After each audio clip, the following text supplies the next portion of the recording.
Eu digo e insisto nesse canal, estude a Bíblia para não passar vergonha. Cuidado, quando você for expor um versículo bíblico e ensinar isso para alguém, que esse versículo esteja bem contextualizado.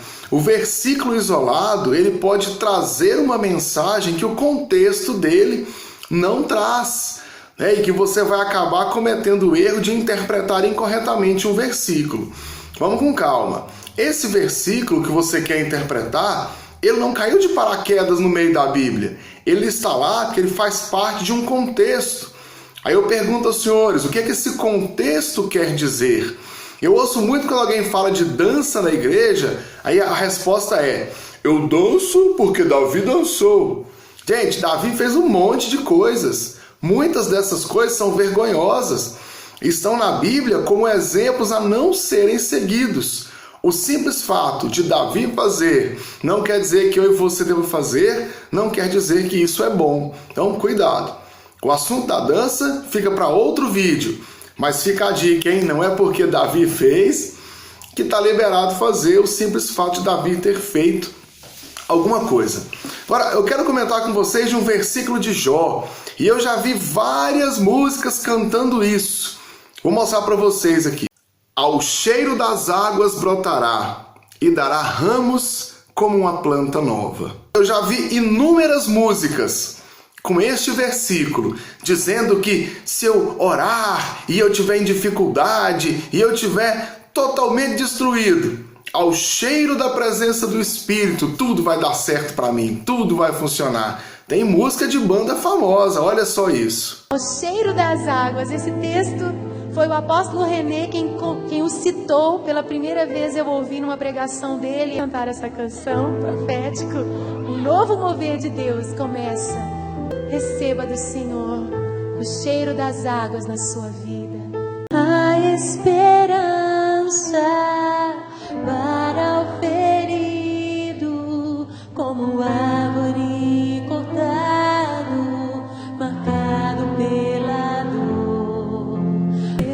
Ao cheiro das águas brotará como planta nova, florescerá.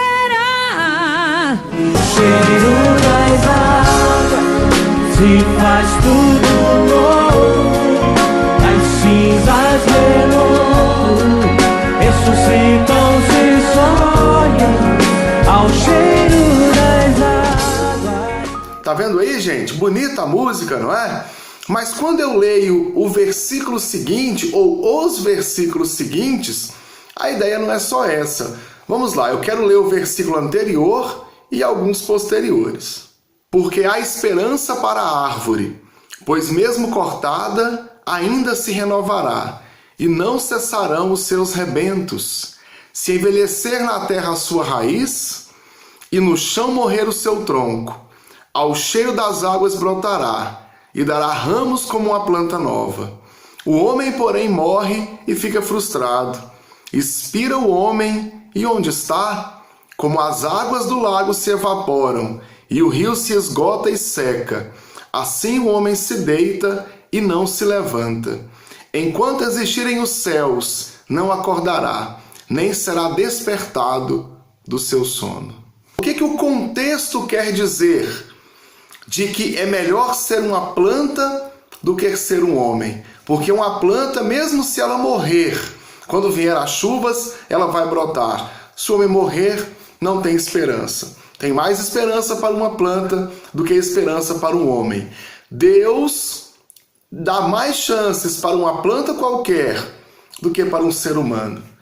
Pessoal, nesse capítulo, Jó está intensamente triste, profundamente deprimido.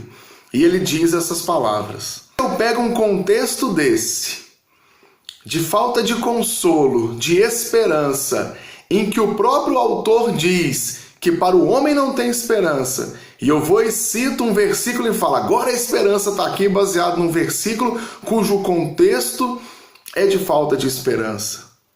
Tá difícil, não tá, gente? Para de passar vergonha citando o versículo fora de contexto. Agora, vamos contextualizar? Eu tenho em Jó capítulo 14, Jó dizendo que Deus ama mais as plantas do que os homens. Vamos agora para Mateus capítulo 6. E por que andais ansiosos quanto ao vestuário? Considerai como crescem os lírios do campo. Eles não trabalham, nem fiam. Eu, contudo, vos afirmo que nem Salomão, em toda a sua glória, se vestiu como qualquer deles. Ora, se Deus veste assim a erva do campo, que hoje existe, e amanhã é lançada no forno, quanto mais a vós outros, homens de pequena fé? O que está acontecendo aqui? Jó dizendo que Deus ama uma planta mais do que ama o ser humano, e lá em Mateus capítulo 6, Jesus está dizendo, Deus veste a erva do campo muito bem. Tanto é que Salomão, o mais sábio dos homens, nunca se vestiu tão bem assim. Mas Deus ama muito mais a nós do que ama as plantas. Olha a diferença, olha o contraste. De Jó em profunda depressão dizendo, Deus não ama o homem. E é o desabafo de Jó nesse capítulo. E Jesus dizendo, gente, vocês acham bonito uma planta? Deus ama muito mais vocês. Deus tem muito mais amor pelos homens do que pelas plantas. Aí agora está bem contextualizado. Quando eu vejo alguém triste dizendo, Deus não me ama, eu posso dizer, Deus ama você sim. Os pássaros, no capítulo 6 de Mateus, está escrito isso. Pássaros não trabalham, não colhem, não juntam em celeiros, e todo dia Deus alimenta os pássaros.